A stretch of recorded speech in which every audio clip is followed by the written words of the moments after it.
치포 치포 뿌뿌 기차역. 글 김현정, 그림 박은진. 어느 작은 마을에 기차역이 하나 있었어요. 기차들은 기차역을 떠날 때 치포 치포 소리를 내고 기차역에 도착할 때 뿌뿌 소리를 냈어요. 그래서 마을 사람들은 그 기차역을 치포 치포 뿌뿌역이라고 불렀어요.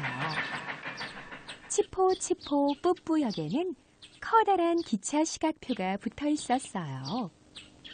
시각표에는 각 기차의 출발 시각과 도착 시간이 자세하게 나와 있었죠. 아침마다 역장님은 멋진 모자를 쓰고 언제나처럼 기차 시각표를 꼼꼼히 살펴보았어요. 8시 30분 노란 기차 출발. 9시 무지개 기차 출발. 9시 30분 물방울 기차 출발. 역장님은 기차들이 보이지 않을 때까지 손을 흔들었어요. 다른 역에서 출발한 기차들이 치포 치포 뿌뿌역에 도착할 때에도 역장님은 역에 서서 기차들을 맞이했어요. 오후 3시 파란 기차 도착. 반가워요. 4시 15분 꽃무늬 기차 도착. 반가워요. 5시 20분 구름 기차 도착. 반가워요. 기차들은 뿌뿌 소리를 내며 기차역에 도착했어요. 시각표에 맞춰 제 시간에 떠나고 도착하는 기차들을 보는 것은 역장님의 가장 큰 기쁨이었어요. 그런데 유독 역장님을 속썩이는 기차가 하나 있었어요.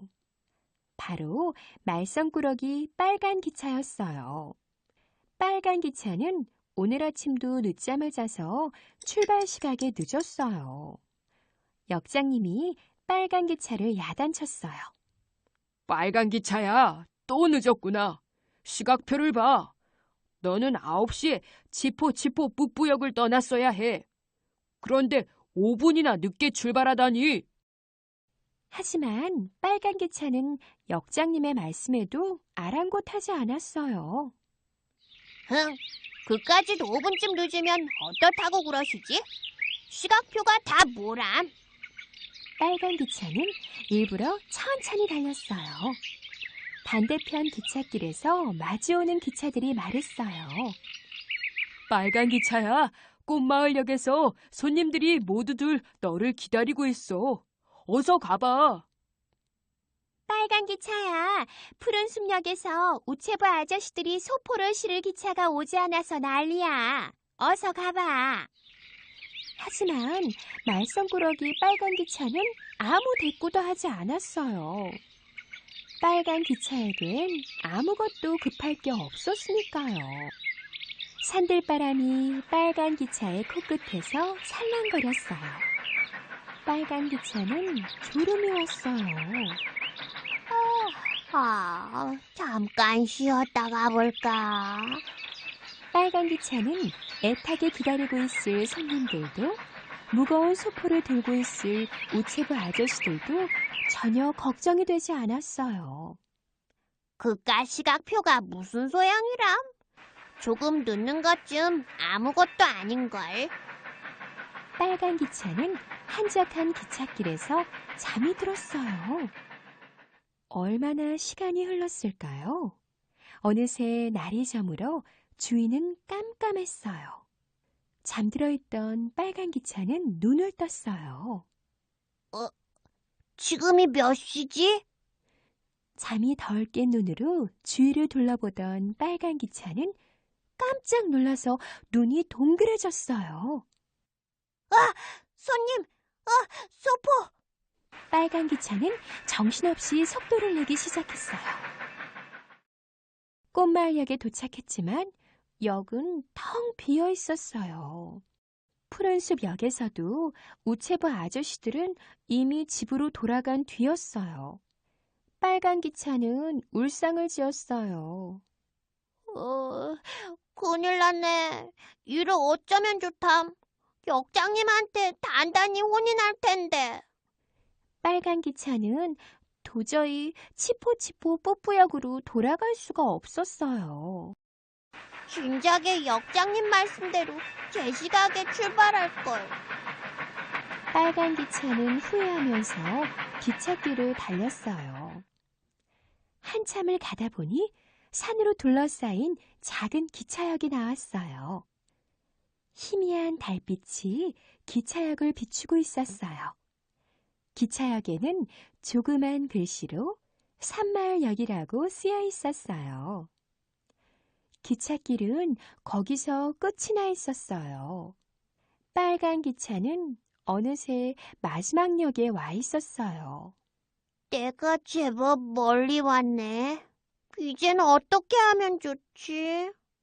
빨간 기차는 한숨을 푹 내쉬었어요. 그때 역쪽에서 울음소리가 들렸어요. 작은 토끼가 훌쩍훌쩍 울고 있었어요. 얘, 왜 울고 있는 거니? 꽃을 사러 가신 엄마가 아무리 기다려도 오시질 않아. 꽃마을역에서 빨간 기차를 타고 11시에 출발한다고 하셨는데. 빨간 기차의 머릿속에 치포치포 뽀뽀역에 붙어있던 시각표가 다시 떠올랐어요. 빨간 기차 오전 11시 정각 꽃마을역. 빨간 기차는 생각했어요. 내가 시각표에 맞춰 제 시각에 출발했으면 이런 일은 없었을 텐데. 빨간 기차는 토끼에게 말했어요. 어서 타. 네가 엄마한테 데려다 줄게. 토끼는 빨간 기차에 올라탔어요. 빨간 기차는 기찻길 끝으로 가서 반대쪽 기찻길로 올라섰어요. 빨간 기차는 쉬지 않고 달렸어요. 어두운 밤이라서 어디로 가야 할지 잘 알 수가 없었어요. 빨간 기차는 걱정이 되기 시작했어요. 한참을 달렸지만 꽃마을역은 보이지 않았어요. 오히려 이상한 곳으로 가고 있는 것 같았어요. 이때 갑자기 기관실에서 이상한 소리가 났어요. 빨간 기차는 멈춰섰어요. 너무 빨리 달리다가 그만 고장난 거예요. 빨간 기차는 꼼짝도 못하는 신세가 되었어요. 여기가 어디야? 왜 안 가는 거야? 토끼가 물었어요. 잠시 쉬는 거야. 조금만 있으면 꽃마을역에 도착할 거야. 빨간 기차는 토끼를 안심시켰어요. 하지만 어떻게 해야 할지 알 수가 없었어요. 밤은 점점 깊어갔어요. 빨간 기차는 겁에 질리기 시작했어요. 그때였어요. 빨간 기차야! 빨간 기차야! 어디 있니? 역장님의 목소리가 들려왔어요. 저 여기 있어요. 빨간 기차는 너무 기뻐서 눈물이 났어요. 치포치포 반가운 소리가 밝은 불빛과 함께 빨간 기차에게 다가왔어요. 역장님은 두 기차를 연결해 무사히 꽃마을역에 도착했어요. 엄마 토끼를 만난 작은 토끼는 너무나 기뻤어요. 오늘은 치포치포 뿌뿌역 옆에 저희 집에서 주무세요. 역장님이 토끼 엄마에게 말했어요. 토끼 엄마는 너무나 고마워했어요. 내일 아침 9시 정각에 빨간 기차가 산마을역을 향해 출발할 겁니다. 역장님은 빨간 기차에게 눈을 찡긋 하셨어요. 그럼요. 기차 시각표에 그렇게 되어 있는 걸요. 빨간 기차가 힘차게 대답했어요.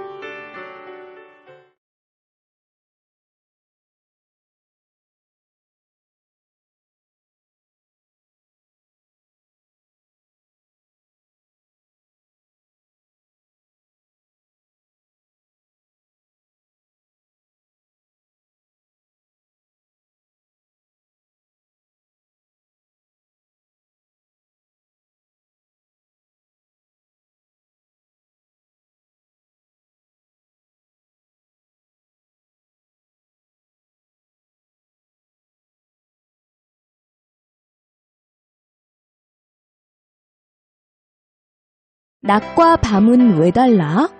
로랑 사바티에, 실비 마티지웨, 이자벨 모앙기오 글, 레베카 도트르메르 그림, 행복의 나무 옮김. 여름휴가 첫날이에요. 어젯밤 나나네 가족은 오스카와 함께 바닷가에 도착했어요. 얘들아, 어서 일어나라. 날씨가 좋아서 물놀이하기 참 좋겠다. 와, 신난다. 빨리 바다 보러 나가요. 자, 여기다 파라솔을 세우면 그늘이 생겨서 쉬기 좋을 거야. 보세요. 저쪽에 놀이기구가 있어요. 어제는 보지 못했는데. 당연하지. 캄캄할 때 도착했으니까. 환한 햇빛 때문인지 모든 게 즐겁고 활기차 보이는걸? 낮에는 밝은 햇빛 덕분에 멋진 바닷가 풍경을 잘 볼 수 있어요. 바다와 산과 배와 건물이 어우러진 바스티아 항구는 참 아름다워요. 밤이 되면 바닷가 경치가 잘 보이지 않아. 모두 회색처럼 어둡게 보인단다. 밤에는 태양이 비치지 않아 멋진 바닷가 풍경을 잘 볼 수 없어요. 그래서 전등처럼 태양을 대신할 불빛이 필요하답니다. 낮과 밤이 생기는 이유는 뭐예요? 그건 지구가 팽이처럼 태양의 둘레를 돌기 때문이야. 정말요? 나는 지구가 움직이는 게 하나도 안 느껴지는데. 태양은 지구를 비추는 거대하고 둥근 불덩이예요. 그리고 태양계의 중심이 되는 별이기도 해요. 낮 동안 우리는 햇빛이 비치는 곳에 있어요. 지구가 회전해서 밤이 되면 우리는 그늘진 곳에 있게 되죠. 그리고 다음 날 아침이면 다시 햇빛이 비치는 곳으로 돌아와요. 지구가 한 바퀴 회전한 거예요. 우와, 저기 바다에 배가 떠 있어. 배가 아주 작게 보이는걸? 저렇게 멀리 가면 수평선 아래로 떨어질지도 몰라. 나나야, 지구는 둥글기 때문에 그런 일은 일어나지 않는단다. 사람들도 오랫동안 그렇게 생각했단다. 지구가 둥글다고 학교에서 배웠지만 내 생각에는 아무래도 빈대떡처럼 평평한 것 같아요. 500년 전 마젤란이라는 뱃사람이 범선을 타고 처음으로 지구를 한 바퀴 돌았어요. 그 여행은 4년이나 걸렸답니다. 난 비행기를 타고 지구를 여행하고 싶어요. 그러면 비행기 창문을 통해 지구가 평평하지 않은 걸 볼 수 있을 거야. 지구의 둥근 모양이 가장 잘 보이는 곳은 뭐니 해도 우주선 아닐걸? 1969년 우주비행사 닐 암스트롱은 4일간의 여행 끝에 달에 도착했어요. 그는 처음으로 우주에서 지구를 본 사람이에요. 우주선을 타고서 지구의 한쪽은 낮이고 다른 쪽은 밤인 모습을 한꺼번에 보고 싶어요. 와, 그거 참 멋있겠다. 지구의 모든 곳이 동시에 낮을 수는 없으니까 말이야. 태양은 지구와 마주보는 면을 비추어요. 햇빛이 비치는 쪽은 낮이고 반대쪽은 밤이에요. 프랑스에서 오후 4시일 때 대한민국은 밤 12시예요. 바닷가에서 놀다 보면 하루가 금방 지나가요. 이제 곧 캄캄한 밤이 될 거예요. 하지만 나나는 자고 싶지 않아요. 어두운 것도 싫지만 자다가 무서운 꿈을 꿀까봐 걱정이 되거든요. 많은 사람들이 나나처럼 어두운 밤을 두려워해요. 그렇지만 밤이라고 모든 것이 멈추는 것은 아니에요. 밤늦도록 열심히 일하는 사람들도 있고 흥겨운 축제가 벌어지는 곳도 있어요. 그리고 야행성 동물들은 밤이 되면 먹이를 찾으러 밖으로 나와요. 와, 정말 아름답구나. 밤하늘에 떠있는 별을 보니까 참 좋지? 아빠, 끝없이 넓은 하늘을 보고 있으니까 내가 아주 작게 느껴져요. 밤이 되면 수많은 별들이 하나씩 모습을 드러내죠. 하지만 별들은 태양만큼 환하게 빛나지 않아요. 그것은 별들이 태양보다 지구에서 훨씬 멀리 떨어져 있기 때문이에요. 밤하늘에 떠있는 달과 별들을 보면서 사람들은 참 아름답다고 생각해요. 그리고 태양이 뜨고 지는 모습을 보면서 감탄하죠. 아빠, 지구는 멈추지 않고 계속 돌겠죠? 물론이지. 푹 자고 나면 내일 아침에 해가 또 뜰 거야. 다음 날도 그 다음 날도 영원히 말이야.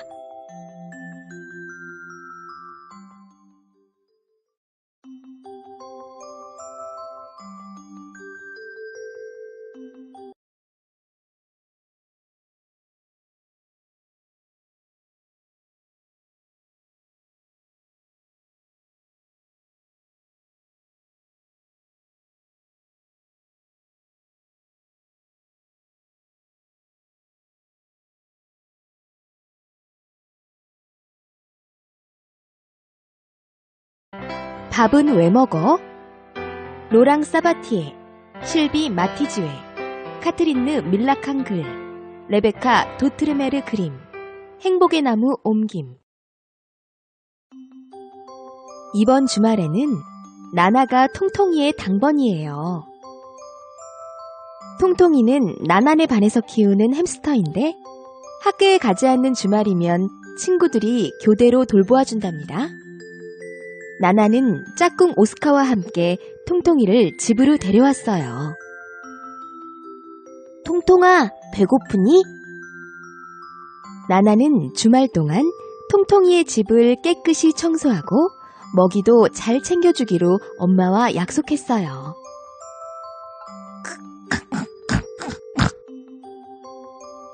햄스터는 무얼 먹니? 멍멍이 밥을 나눠주면 되니? 아니요, 담임 선생님이 주신 햄스터 먹이를 가져왔어요. 그러니까 통통이 밥은 걱정하지 마세요. 아이, 귀여워. 햄스터는 채소와 과일을 먹는 채식동물이래. 멍멍아, 넌 뭐가 가장 맛있어? 쥐처럼 생긴 마모트는 식물의 잎사귀와 뿌리, 그리고 열매를 먹는 채식동물이에요. 돼지는 무엇이든 다 잘 먹는 잡식동물이고요. 악어는 새와 물고기, 그리고 커다란 얼룩말까지도 잡아먹는 무서운 육식동물이랍니다. 나나는 오스카와 함께 통통이에게 깨끗한 물과 먹이를 그릇에 담아주었어요. 난 뭐든지 다 잘 먹지만 죽은 별로야. 오스카, 넌 무슨 음식을 좋아하니? 다 좋은데 죽은 싫어. 그건 아기들이나 먹는 거잖아. 아니야, 아주 나이 많은 어른도 죽을 좋아한다니까? 엄마도 죽을 좋아하는데 내가 그렇게 늙어 보이니? 나는 짭짤한 게 좋아요. 달콤한 건 더 좋고요. 아니, 먹는 건 다 좋아요. 하지만 너는 김치는 맵다고 싫어하잖아. 음식을 먹는 것은 정말 놀라운 일이에요. 음식을 먹기 전부터 우리 코는 이미 맛있는 냄새를 맡을 수 있어요. 음식을 먹을 때 혀는 맛을 느끼고 입속에는 침이 고여요. 음식이 우리 몸속에서 어떤 일을 하는지 알고 있니? 물론이지. 홍당무를 먹으면 눈이 좋아진대. 통통아, 내 말이 맞지? 넌 채소를 좋아하니까 잘 알잖아. 골고루 먹는 게 가장 중요해요. 엄마가 간식으로 과자와 우유를 주었어요. 달콤한 과일을 먹다가 오스카가 갑자기 생각난 듯 말했어요. 지난 일요일에 삼촌네 집에 가서 사과를 먹었는데 안에 조그만 벌레가 있지 뭐야? 난 텔레비전에서 생쥐를 잡아먹는 고양이를 본 적이 있어.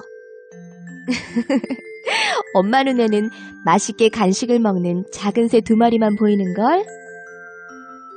에이, 작은 새는 싫어요. 고양이한테 한 입에 잡아먹히잖아요. 먹이사슬. 장미와 나뭇잎을 먹고 사는 진딧물. 진딧물을 먹고 사는 무당벌레. 무당벌레를 잡아먹는 새. 새를 잡아먹는 고양이. 만일 정원사 아저씨가 진딧물이 생기지 않도록 꽃과 나무에 살충제를 뿌리면 무당벌레는 더 이상 먹을 것이 없고, 그러면 새들도 무당벌레를 잡아먹지 못하겠지? 먹을 것이 없으면 무슨 일이 생길까? 마실 물이 없으면 어떡하지? 물과 음식이 없으면 아무도 살 수 없단다. 4일 동안 물을 마시지 못하면 사람이 죽을 수도 있대. 어린 포유동물들은 태어나면서부터 엄마의 젖을 먹고 자라요. 동물들이 먹이를 먹지 못하거나 물을 마시지 못하면 몸이 말라서 뼈가 튀어나오고 힘도 없어지죠. 옛날부터 사람들은 음식을 얻기 위해 한 곳에 모여 살았어요. 함께 농사를 짓고 소와 양 같은 가축들을 방목했죠. 지금도 사람들은 곡식을 재배해서 밥과 빵을 만들어 먹고 소와 돼지를 길러서 고기를 먹는단다. 젖소에서 우유를 짜 마실 수도 있어요. 벼는 무덥고 비가 많이 내리는 열대지방에서 잘 자란단다. 벼는 물이 가득한 논에서 자라요. 사진은 쌀이 많이 나는 베트남의 논에서 모내기를 하는 모습이에요. 세계의 각 나라마다 그들만의 특별한 음식이 있어요. 우리나라 같은 아시아에서는 매일 밥을 먹죠. 나물과 찌개, 고기와 생선 같은 맛있는 반찬과 함께 말이에요. 불이 있기 때문에 우리가 음식을 맛있게 요리해서 먹을 수 있는 거야. 간식을 먹고 나서 나나와 오스카는 밖에 나가 놀기로 했어요.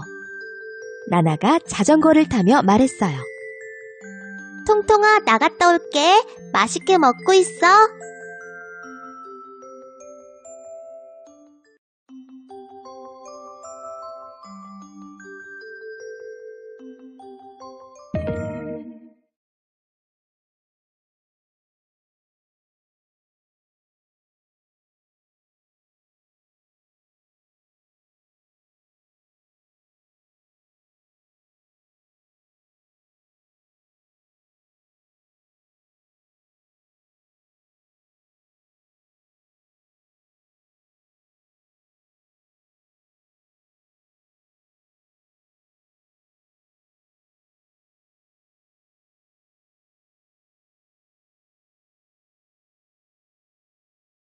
별은 왜 빛날까?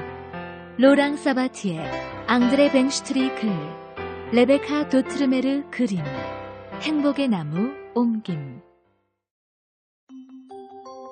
나나네 가족이 캠핑을 갔어요.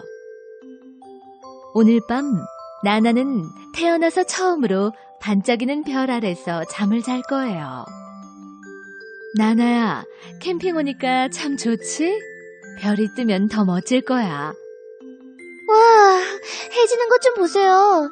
노을이 정말 아름다워요. 나나야, 해도 별이란 걸 아니? 정말요? 해는 별보다 훨씬 더 커 보이는데? 모든 별이 실제로는 어마어마하게 큰데 지구에서 멀리 떨어져 있기 때문에 작게 보이는 거야. 아빠가 모닥불을 피우는 동안 나나는 혼자 산책을 했어요. 나나는 별을 관찰하러 나온 밀로와 노마 형제를 만났어요. 둘은 쌍둥이인데 별을 무척 좋아한대요. 노마야, 오늘은 어떤 별을 보게 될까? 글쎄, 뭐든 근사할 거야. 안녕, 난 나나야. 너희 지금 뭐하고 있니? 전체 망원경으로 별을 관찰하려고 준비하고 있어. 망원경으로 별을 본 적 있니? 같이 볼래? 저기 빛나는 별은 이름이 뭐야? 저건 금성이야. 목동별이라고 부르기도 하지. 금성은 별이 아니라 행성이야. 별은 태양처럼 활활 타오르며 반짝이는 커다란 불덩어리예요. 하지만 지구 같은 행성은 별이 아니라서 타지 않아요. 지구 외에도 수성, 금성, 화성, 목성, 토성, 천왕성, 해왕성 등은 모두 커다란 공 모양으로 생긴 행성이랍니다.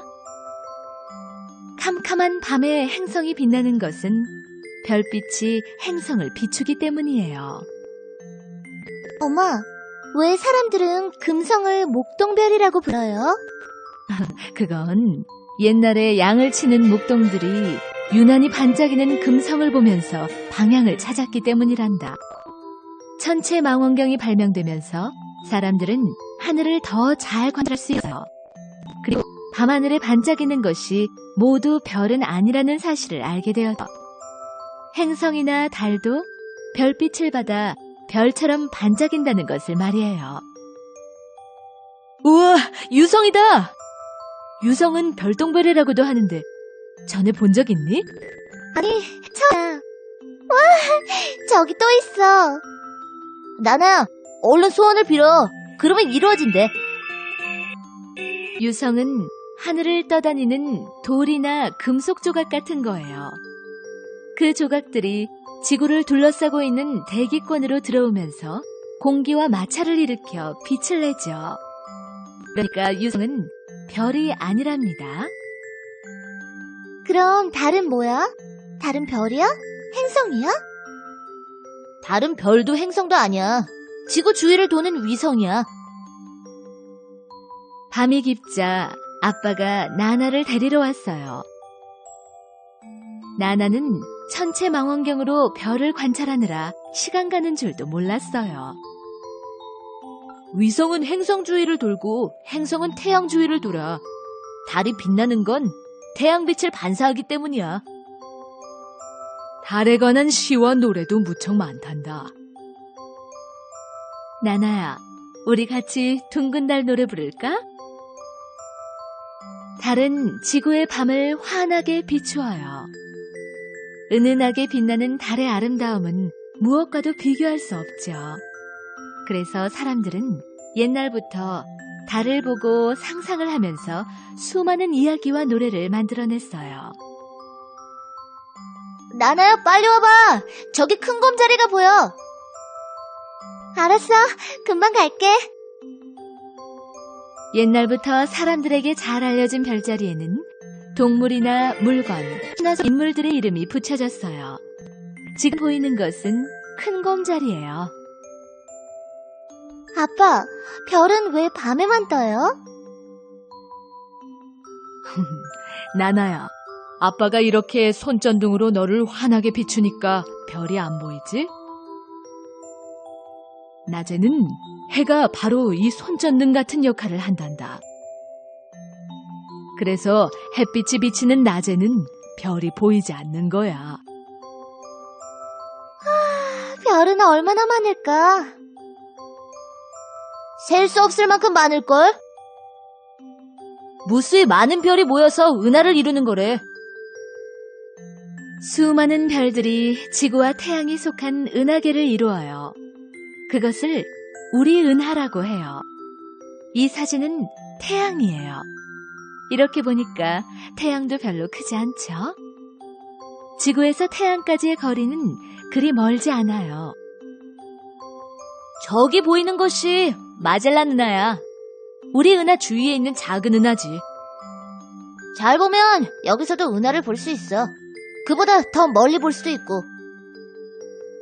우주에서 보면 우린 너무 작아서 아예 보이지도 않겠는걸? 얘들아, 내일 또 만나자. 엄마, 별들이 반짝이는 밤하늘을 여행하고 싶어요. 엄마가 별나라를 여행하는 좋은 방법 알려줄까?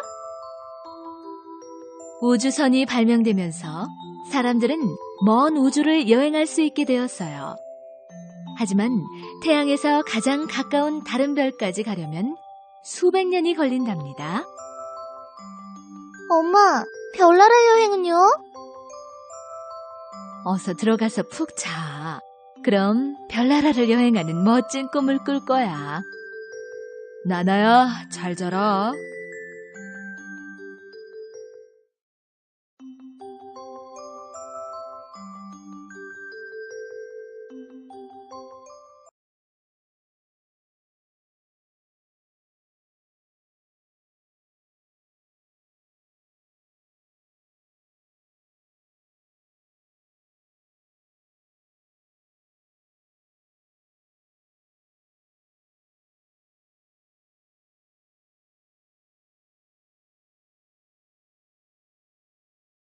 뇌는 어떤 일을 할까?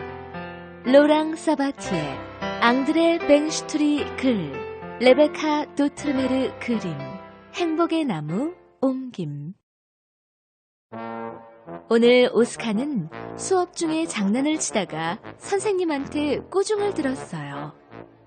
오스카는 나나의 단짝 친구예요. 엄마, 어떨 때 보면 오스카는 꼭 바보 같아요. 선생님한테 혼날 줄 알면서 자꾸 그러는 걸 보면 내가 어떻게 됐나 봐요. 나나야, 친구한테 그런 말 하면 못 써. 네, 알았어요. 근데 엄만 뇌가 어떤 일을 하는지 아세요? 그럼 알지. 뇌는 생각하는 일을 하잖아. 맞아요. 그것 말고도 참 많은 일을 하던걸요? 와, 멋지다. 어머, 스쿠터네? 아빠, 헬멧이 참 잘 어울려요. 나나야, 헬멧은 뇌를 보호하려고 쓰는 거란다. 스쿠터를 탈 때는 꼭 써야 해. 뇌는 무척 약해서 잘 보호해야 해요. 다행히 뇌를 보호해주는 뼈는 아주 튼튼하답니다. 아빠, 스쿠터는 언제 사셨어요? 산 게 아니라 친구한테 빌려온 거야. 아빠, 저도 스쿠터 태워주세요. 뇌는 외부 세계와 연결되어 있어요. 뇌는 신경망을 통해 우리 몸의 각 부분으로부터 정보를 전달받아요. 그래서 지금 우리 몸의 안팎에서 어떤 일이 일어나는지 알고 어떻게 행동해야 할지 결정을 내리죠. 나나야, 배가 고픈데 뭐 좀 먹고 나갈까? 그래, 나나야. 간식 먹고 좀 쉬었다가 나가렴. 네, 좋아요. 엄마, 난 시원한 주스 마실래요. 차가운 물에 들어가면 추워서 몸이 오들오들 떨려요. 추위를 느끼면 뇌는 그 정보를 온몸으로 보내죠. 그뿐만이 아니에요. 뇌는 더위와 배고픔, 목마름 등의 모든 정보를 우리에게 알려준답니다. 참 이상하네. 왜 불이 안 들어오지? 퓨즈가 나갔나 보군.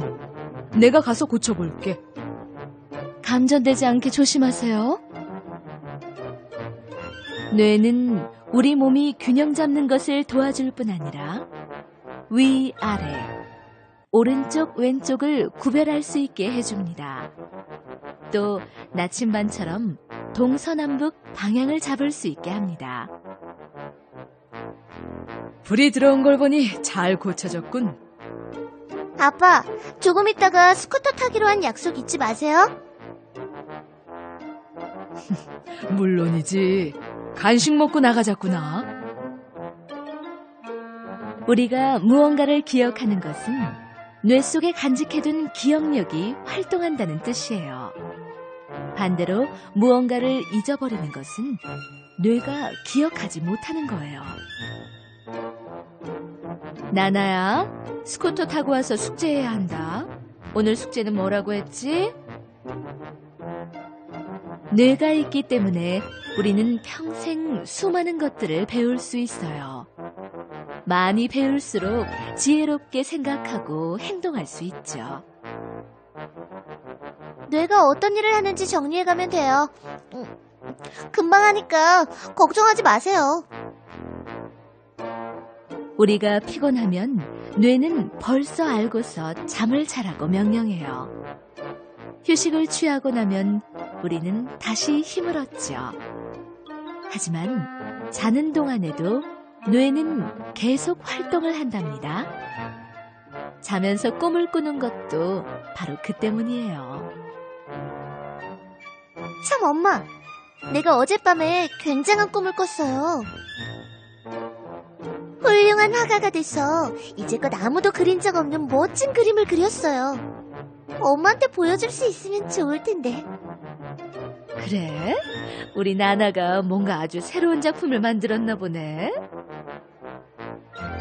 뇌는 이야기를 지어내고 새로운 생각을 떠오르게 하며 그림과 음악 등을 만들어내도록 도와주죠. 아빠, 꿈속에서 스쿠터도 그렸는데 참 신기하죠? 그랬어? 나나야, 이제 스쿠터 타러 갈까? 나나는 스쿠터가 정말 타고 싶나 봐요. 뇌는 우리가 하고 싶은 것과 하고 싶지 않은 것이 무엇인지를 알려줍니다. 뒷자리에 앉아서 아빠를 꽉 붙잡으렴. 헬멧도 잘 쓰고. 네, 걱정 마세요, 아빠. 헬멧을 쓰니까 꼭 야구 선수 같아요. 뇌는 모든 행동을 지휘합니다. 근육만 발달한다고 운동을 잘하는 것은 아니에요. 좋은 운동선수가 되려면 뇌 속에서 이루어지는 지능과 사고력도 뛰어나야 해요. 신난다. 자동차 타는 것보다 훨씬 더 재밌어요. 아빠, 지금 뇌에서는 무슨 일이 일어나고 있을까요? 뇌가 없다면 기쁨이나 슬픔, 화가 나거나 겁이 나는 등의 감정을 느낄 수 없어요. 그러면 하루하루가 몹시 지루할 거예요. 나나야, 뇌는 우리가 아침에 일어나서 잠잘 때까지 모든 일을 할 수 있도록 도와주는 아주 중요한 기관이란다.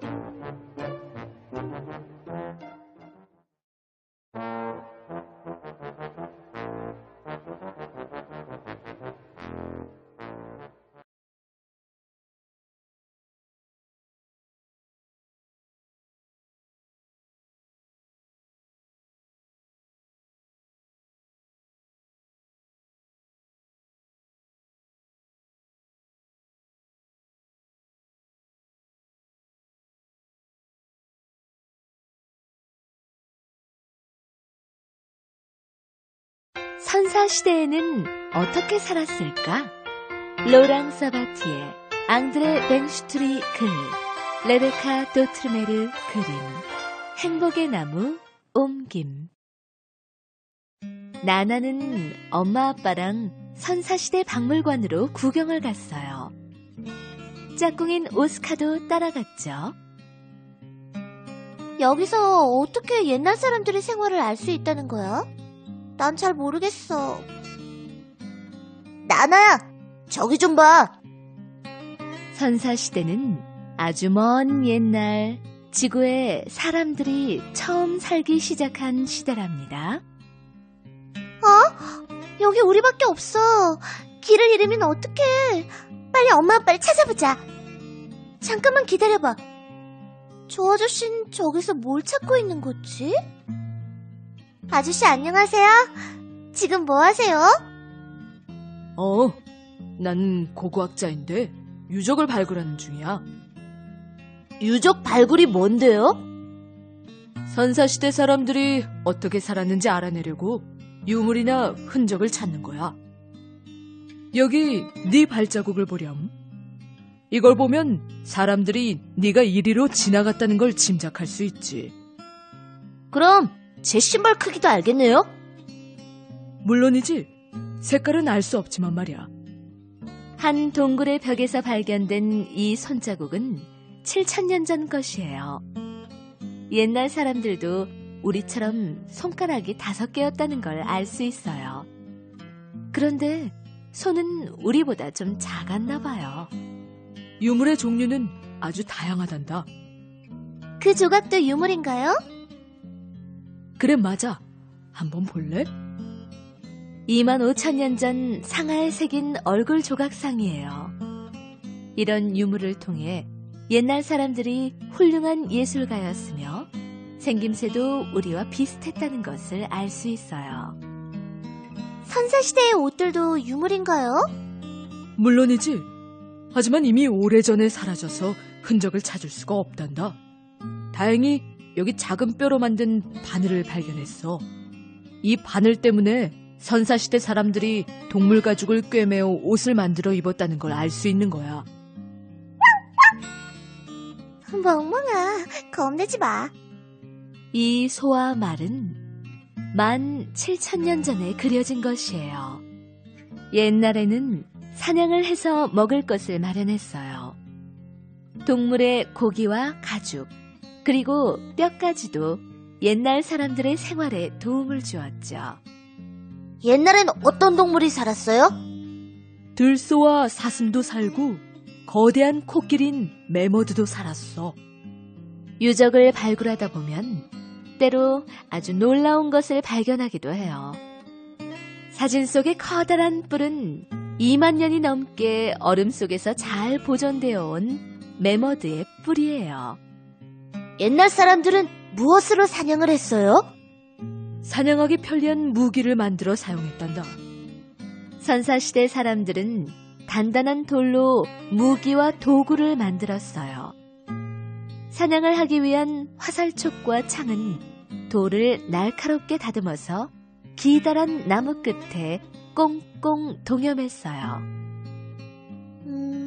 이런 유물들을 자세히 관찰하면 옛날 사람들이 어떻게 살았는지도 알 수 있겠네요?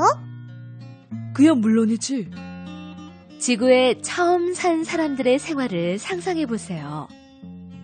사람들이 상상해서 그린 그림을 통해 사냥을 하고 동물의 가죽을 손질하고 동굴 벽에 그림을 그리고 여러 가지 도구를 만드는 옛날 사람들의 생활 모습을 엿볼 수 있어요. 하지만 잘못 생각할 수도 있잖아요. 그럴 수도 있지. 그래서 유물이나 흔적들을 많이 발견할수록 사실과 가까워지는 거란다. 사람들은 300만 년 전부터 지구에 최초로 사람이 살았다고 생각했어요. 하지만 700만 년 전 사람의 두개골이 발견됨으로써 그런 생각이 바뀌게 되었죠. 역사가 뒤바뀔 만한 이런 놀라운 발견은 언제 또 일어날까요? 선사시대 사람들도 우리처럼 생각하고 느꼈을까요? 서로 좋아했을까요? 슬플 때는 눈물을 흘렸을까요? 지금 나처럼 길을 잃을까봐 무서워했을까요? 둘 다 여기 있었구나. 그것도 모르고 아까부터 찾아다녔잖아. 오스카, 여기로 오는 길에 네 막대기를 주었단다. 그래서 너희가 멀리 있지 않다고 생각했지. 기다려보라고 했지? 아까 내가 흔적을 남겨두었거든. 자, 이제 다 같이 동굴을 구경해볼까? 어머, 근데 멍멍이는 어디 갔니? 이번엔 아빠 손을 절대 놓지 않을 거야.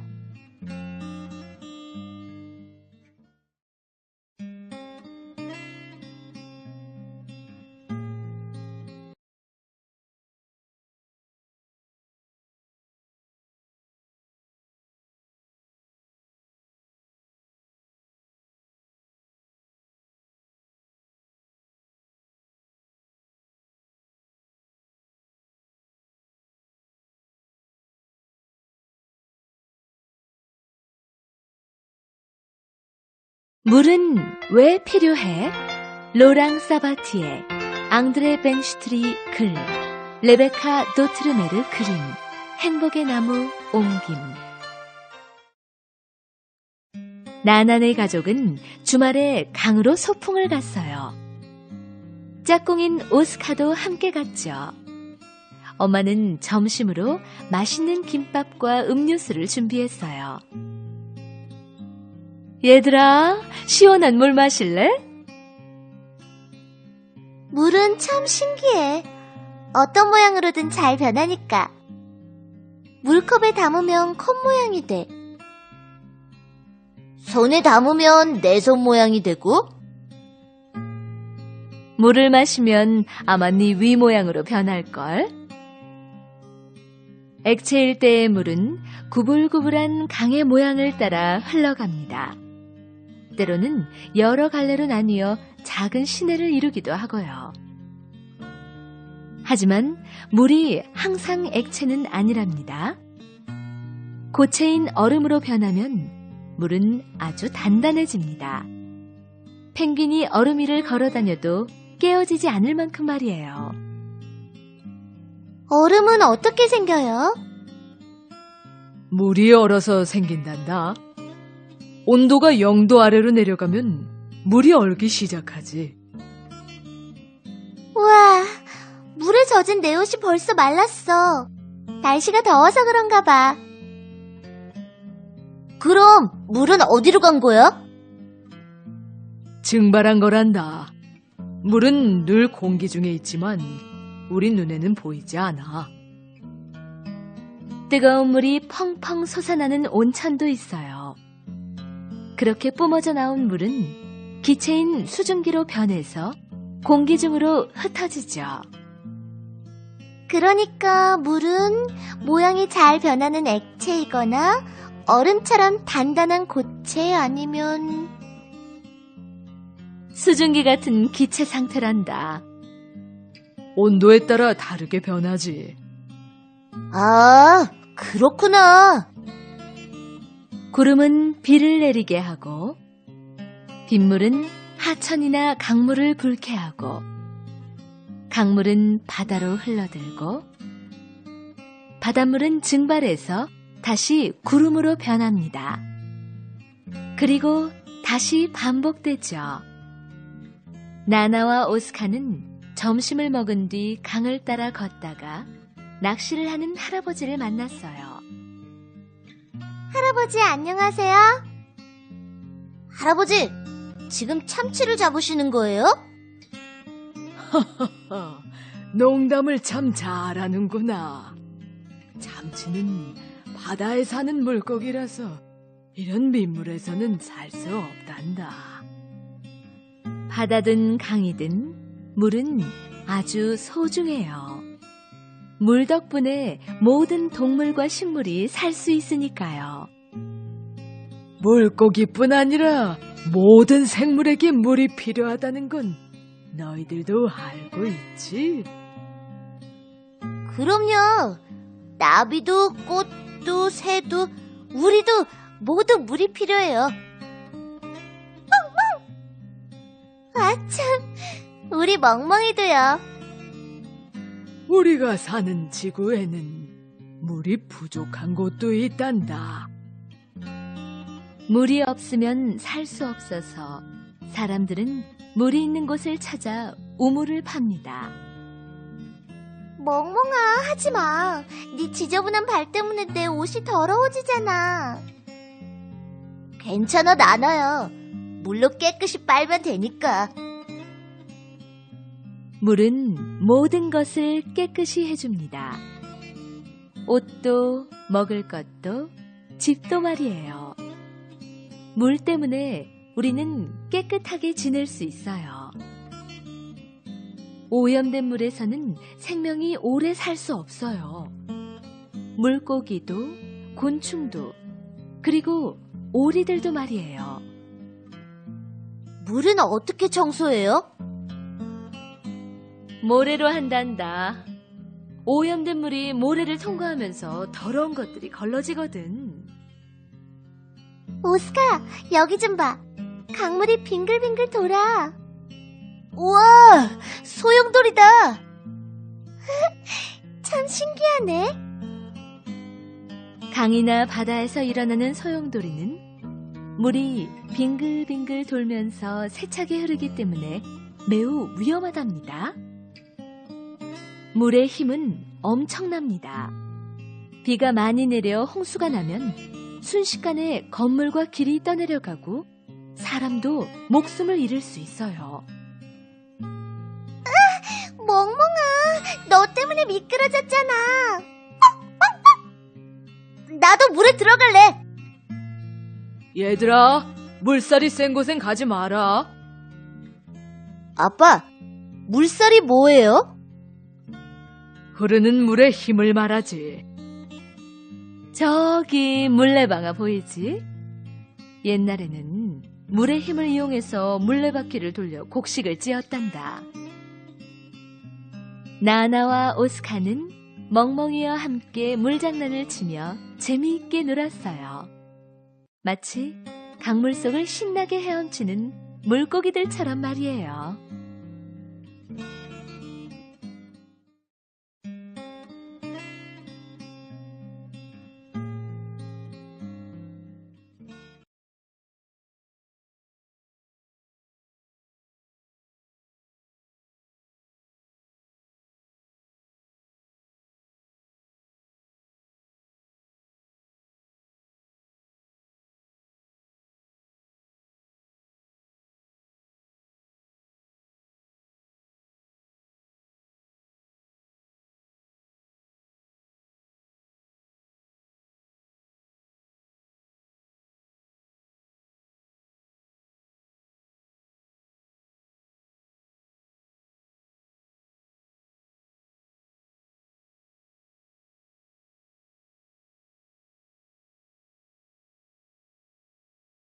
포, 치포, 뿌뿌, 기차역.